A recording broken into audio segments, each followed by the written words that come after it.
Hello everyone. Now in the previous class, what did we do? We did the Reol's law, we also did certain questions, and we were doing liquid solutions or liquid mixtures in which we had considered miscible liquids, right? So miscible liquids, as you all know, they are homogeneous mixtures and thus they are known as solutions. According to the miscible liquids, we discussed the Reol's law and we classified the solutions into ideal and non-ideal solutions. Now today we are going to carry forward what we had done in our previous class. What we are going to do today is, what do we understand by the term distillation and fractional distillation? You all know that what is distillation. When we are we are separating two different components of a mixture because they have different boiling points through the Lebesgue condenser, which you have done in your junior classes in class 11. So that condenser helps us to separate both the components of a mixture. Now if there is very little difference between the boiling point of the two liquids, then simple distillation that does not work. So we have to take into consideration a little sophisticated kind of distillation which is known as fractional distillation. Now today we are going to club the topics. We are going to take fractional distillation and we are going to consider the ideal and non-ideal solutions. Let's first of all do the ideal solutions. Now it is very easy for us to study the fractional distillation by way of graphical representation, right? So I have already drawn the graphs for three, that is ideal solutions, positive deviation and negative deviation. It is said that we are able to separate the two liquids or the two components of any miscible solution or miscible mixture only if there is a difference in composition between the liquid phase and the vapor phase. Right? Which means that the composition of the liquid phase is different and the composition of the vapor phase is different. What do we understand by composition over here? It is the mole fraction which we had already done in the Reol's law, and when we clubbed both the Reol's law and the Dalton's law. So Dalton's law and Reol's law when clubbed give us the mole fraction in the vapor phase. So we are going to consider in these graphs the composition in the vapor phase and the composition and in the liquid phase. So let's go on to the first type of solution over here, which is known as the ideal solution, right? So first understand what the graph is all about so that it becomes easier for you to understand rest of the graphs. Over here in ideal solutions, when we are talking of the upper line over here that shows the line for the vapor phase and the lower one that is showing us the line for the graph for the liquid phase, right? On this axis we are taking the boiling point or the temperature, and on this axis we are taking the composition. So over here A is equal to 100% and over here B is equal to 100%. So A is decreasing, the composition of A is decreasing as we are moving from left to right, and the composition of B is increasing as we are moving from left to right. Okay, so now what is happening over here is that when we are talking of this kind of solution, we take a solution of composition X, right? We are taking a solution of composition X, and for composition X, when we start heating, we are saying that at this particular point, the temperature at which the composition will start boiling, that is Tx, right? So at Tx, we say that the temperature it starts boiling, and the composition of the vapor phase at Tx, you can see over here, that comes to X1.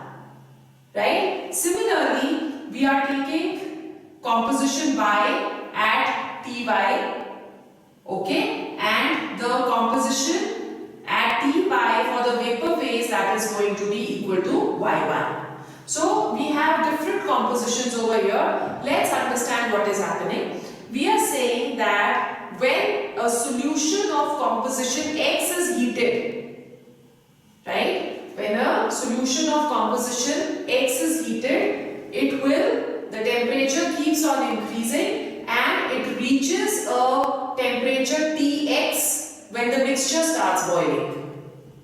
At Tx, the composition of the vapor phase is X1, right? Now when the composition of the vapor phase, that is X1, we say that according to the graph, the vapor phase is richer in B because it is closer to B, right? So the vapors of the mixture will be richer in B and the distillate, that is the liquid which is left behind, that is going to be richer in A because it is closer to A.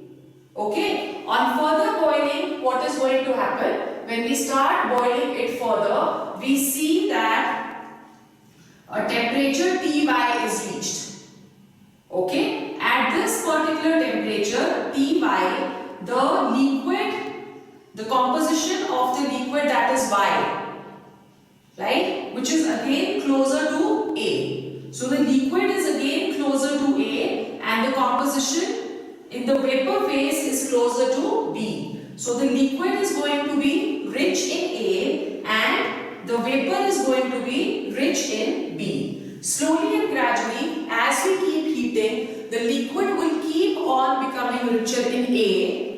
Now if we further heat it, we will see that the liquid will become richer in A and the vapor that will keep on becoming richer in B, right? So at one particular temperature, a temperature will come when we can distill A in the form of the liquid and the vapor will only contain composition of B.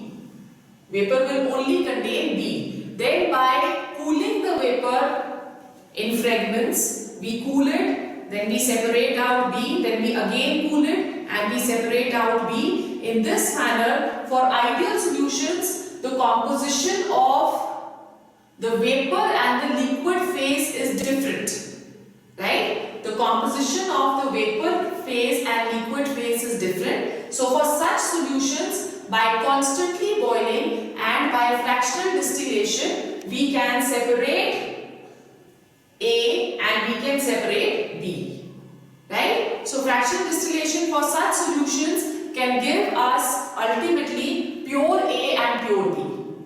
Have you understood? Then let's consider the second type of graph which we have put over here, which is the positive deviation.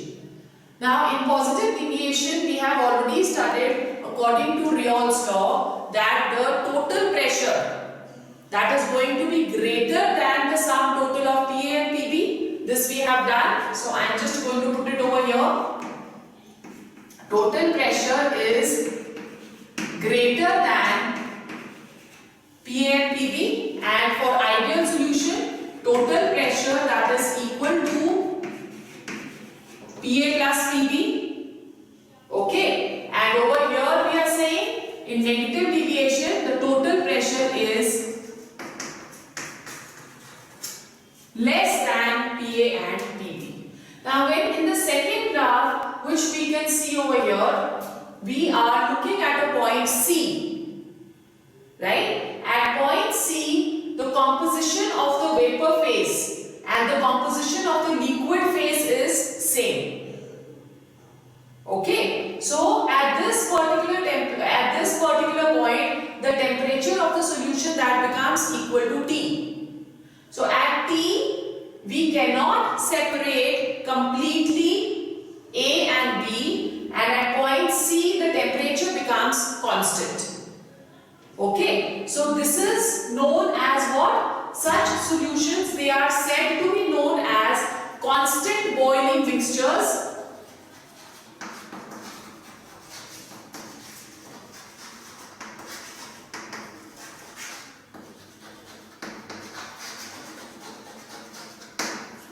Constant boiling mixtures, or another name which can be given is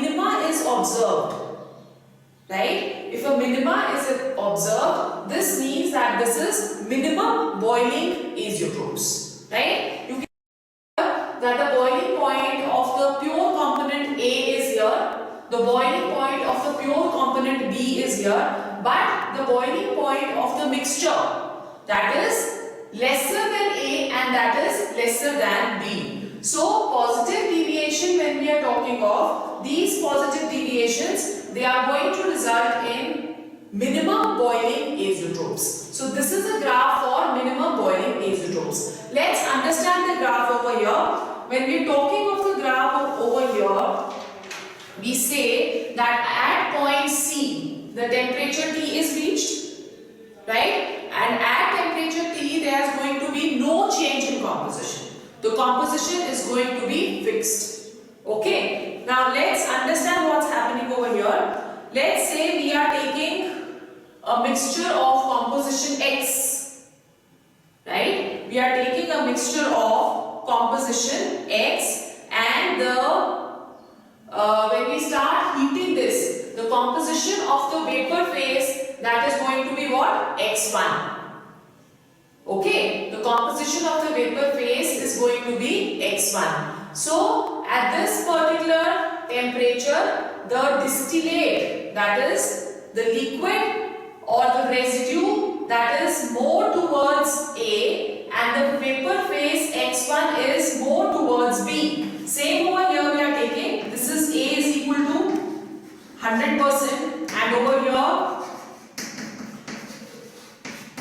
B is equal to 100%, right? So we are saying that if a composition of X is taken and we start heating, so X is more towards A and X is more towards A. That means the composition of A over here, that is going to be greater, right? In a similar manner, on further heating, what we find over here is that the composition of Y is more towards B, right? So when we keep heating the mixture, a point will come, which is point C, in which both the vapor and the liquid phase that coexist. So at this particular point, if we want to separate out A and B, it cannot happen. At point C, for such mixtures, we can never, you can say, distillate 100% of either of the components in these kind of solutions. So these are known as what? They are known as minimum boiling azeotrophs. Examples we will talk of later. Let's understand the negative deviation. And negative deviation, what can you see over here? There is a maxima over here. Okay, if the boiling point of A is this much, over here at this point A is going to be 100%, and at this point B is going to be 100%, right? So when we start heating, we have X and X1 is lying more towards A. In a similar manner, Y1 is lying more towards B. But then on further heating, we get a point C where both the vapor and the liquid phase, they are going to coexist. The vapor phase is this and the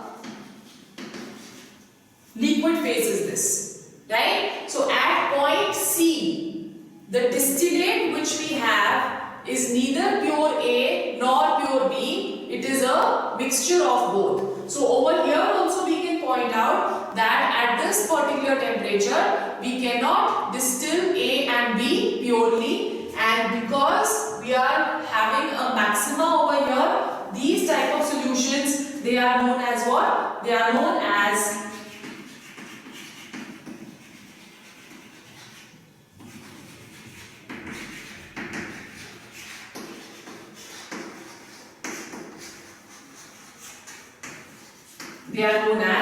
maximum boiling azeotrophs. Okay, so we are going to take examples of both now. Let's first take examples of minimum boiling azeotrophs.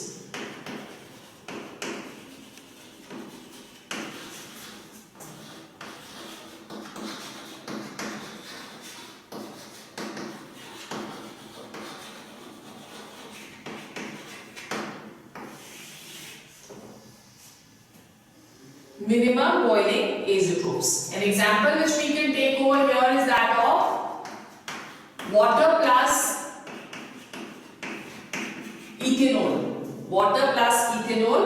Now, percentage composition of the azeotrope, that is, we are talking of the percentage composition at C.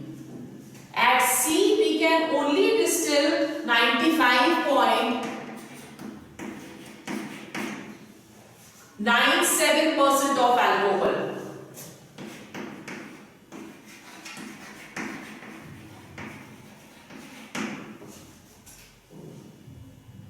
Right? And the temperature which is coming over here at point C, that is 78.15 degrees Celsius, which is lesser than both water and alcohol. Is it clear? Second example we can take is pyridine and water.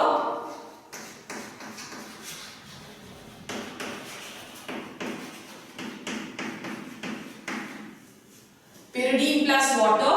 In this, again at point C, we cannot completely distill both, but the composition is 57% pyridine.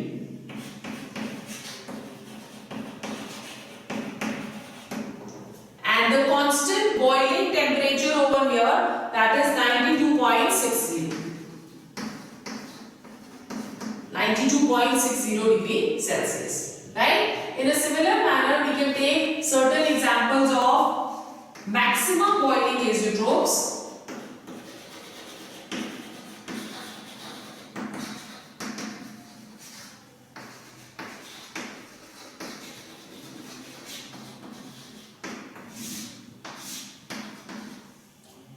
Maximum boiling azeotrophs.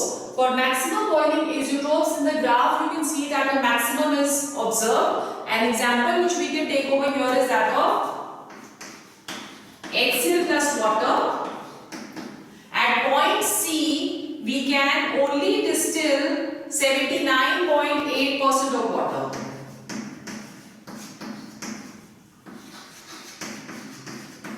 And the temperature, the constant boiling temperature over here, that is going to be higher than both HCl and water, so it comes to 108 degrees Celsius. Okay, then another example we can take over here is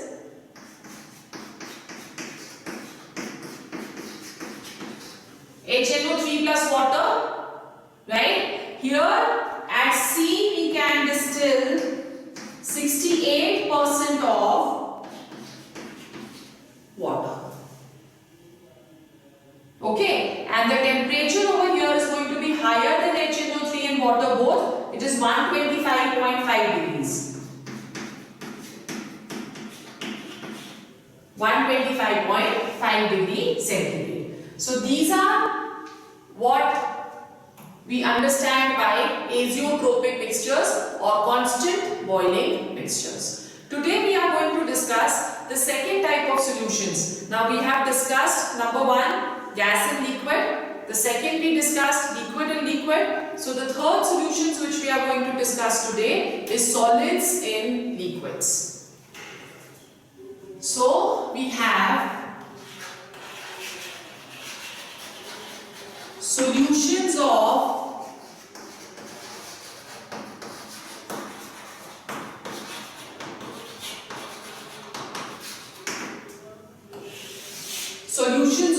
solid and liquid.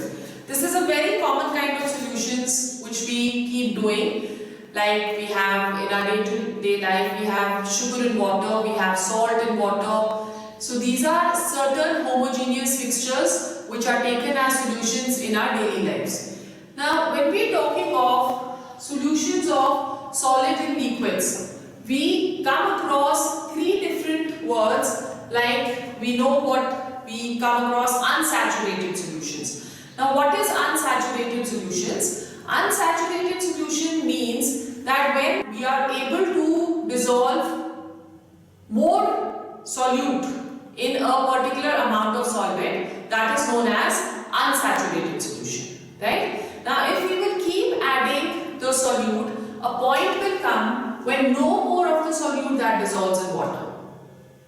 The solute that refuses to dissolve in water, such kind of solutions, they are known as what? They are known as saturated solutions, right? So saturated solutions, in saturated solutions when we are trying to put more solute, no more of the solute dissolves, that is what saturated solution is. If we increase the temperature, the solute, it starts dissolving, right? But at higher temperature, when no more of the solute dissolves, then that is known as a supersaturated solution. Supersaturated solutions, when cooled down, they generally recrystallize to have certain solute settle down at the bottom.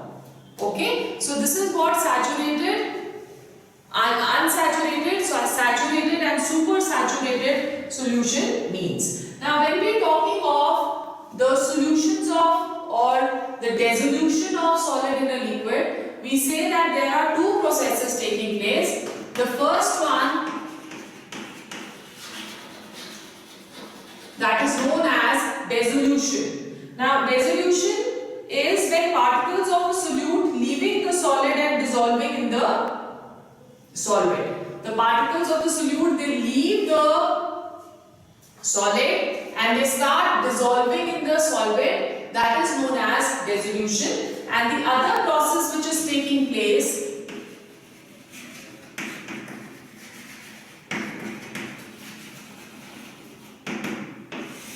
that is known as recrystallization.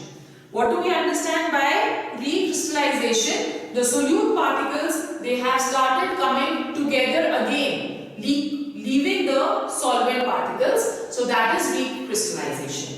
Now at equilibrium, we are saying the solute in the solid form gets dissolved to form solute in the dissolved form.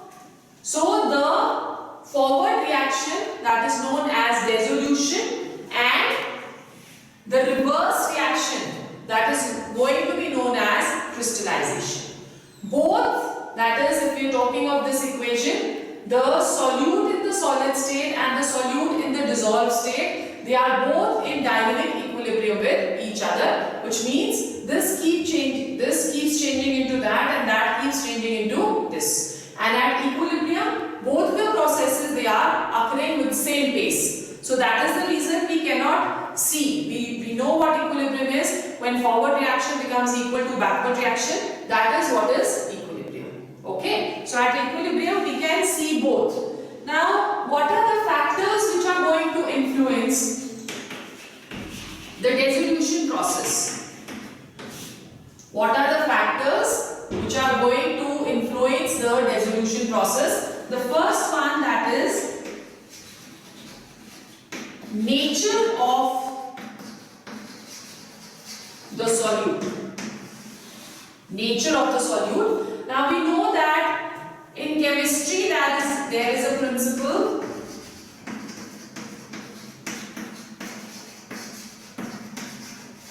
like dissolves like. Okay, like dissolves like का मतलब कि if we are taking a polar or an ionic solute that will dissolve in an ionic or polar solvent, and if we are taking a non-polar solute that is going to dissolve in a non-polar or organic solvent.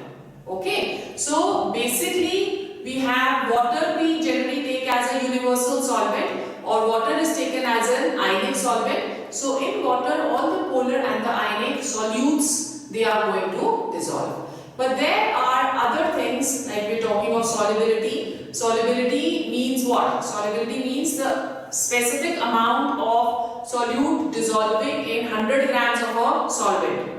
That is what solubility is, right? So when we are talking of solubility of any particular solute, the solubility of a solute depends upon two things. First,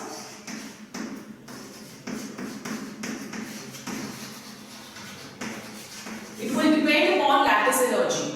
What do we understand by lattice energy? It is the energy with which the ions they are bound in a crystal. Okay, so if the lattice energy is going to be higher, if the lattice energy it is going to be higher, the ions will be more strongly bound. Okay, so all the solutes having high lattice energy, they are not very soluble in water. For example, which we can take over here is of barium sulfate. So lattice energy is the energy between, or you can say it is the interaction between the solute and the solute particles. In a similar manner, there is another energy which we take into consideration over here, that is due to the forces of attraction between the solute and the solvent. Right? Forces of attraction between the solute and the solvent. That is, when the solute it is getting mixed with the solvent, a certain amount of energy is going to be released. So this energy that is known as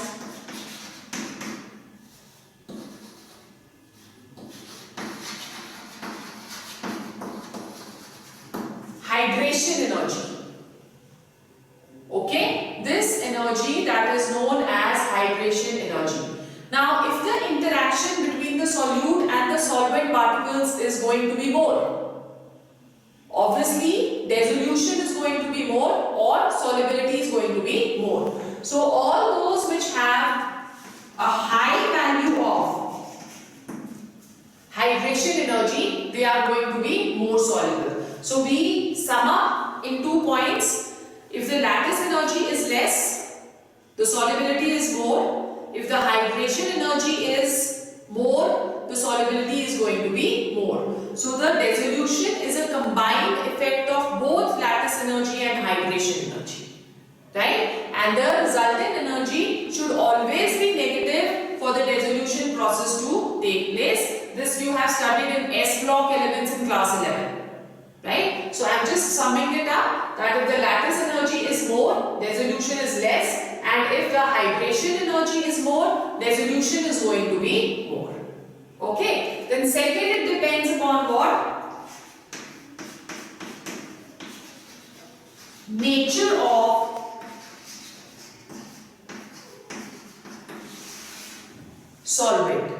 As we have already studied that polar solutes or ionic solutes are going to dissolve in polar solvents, right? But over here we will like to mention another thing, that the ionic solutes, they are going to be soluble in those solvents which have high dielectric constant, right? For example, we are talking of water.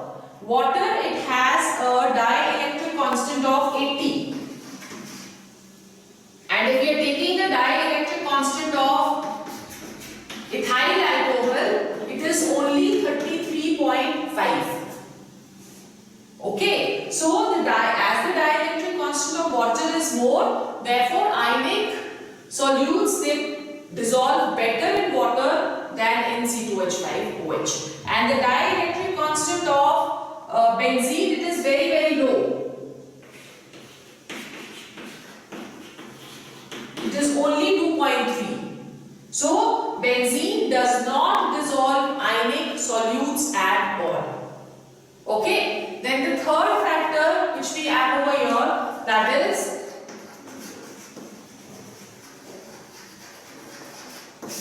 pressure. We know that the solids, they are incompressible. We cannot deform the solids by applying pressure. Therefore, pressure does not have much effect of the dissolution of solids in liquids. The next factor which we are going to do is temperature, which is very, very important. Now, to study the effect of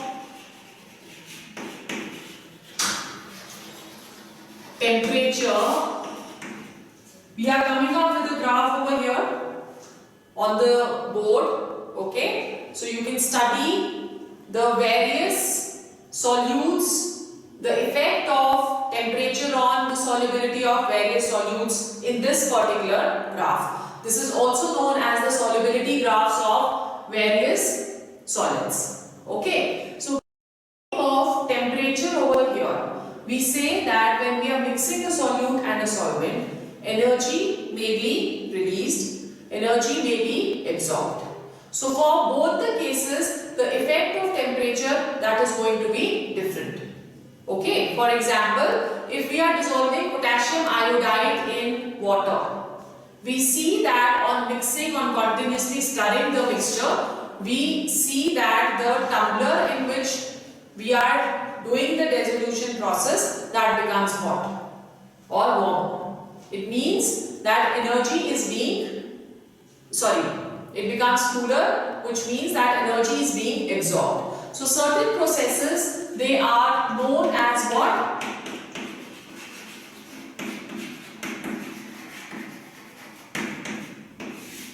They are known as endothermic process.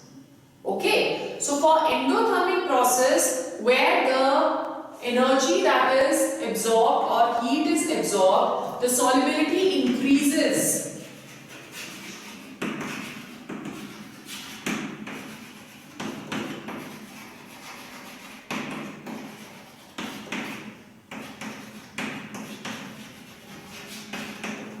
Solubility increases with increase in temperature. Right? As you can see in the graph, there is a very sharp increase in solubility for AgNO3 and potassium iodide. Right? The top two lines which we can see over here, AgNO3 and potassium iodide, there is a steep increase in solubility by increase in temperature. Then below you can see for NaCl also there is a slight increase, very slight increase in solubility with increase in temperature. So for all endothermic processes, the solubility increases with increase in temperature. Then we have the second one.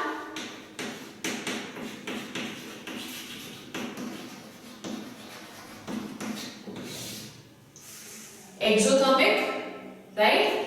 For exothermic processes, when we are mixing the solute and the solvent, here the tumbler that is going to become warm. So which means that energy that is being released. For such processes,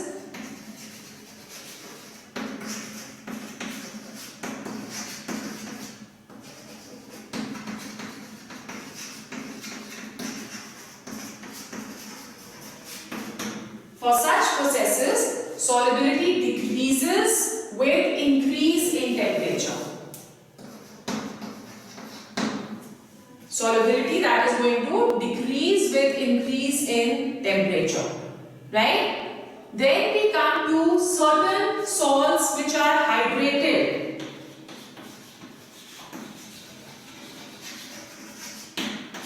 Hydrated salts are those which have water of crystallization. As for example,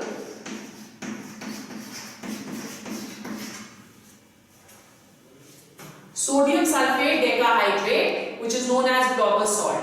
For such cases, as you can see in the graph, that initially the solubility increases with increase in temperature, which means that initially the process is endothermic till the entire water of crystallization is lost.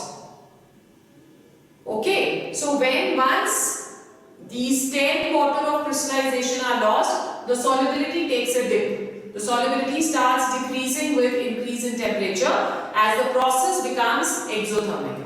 Now at one particular temperature from where the dip starts, the temperature for Na2SO4 10H2O, that is 32.3 degrees. This is known as the transition temperature. Clear? This is known as the transition temperature. Now for salts, like as you can see, salts like calcium chloride, hexahydrate, .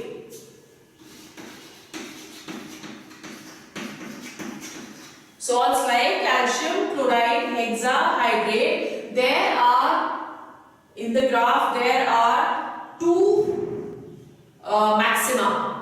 Okay. Now in the first step, it is only losing two molecules of water to form calcium chloride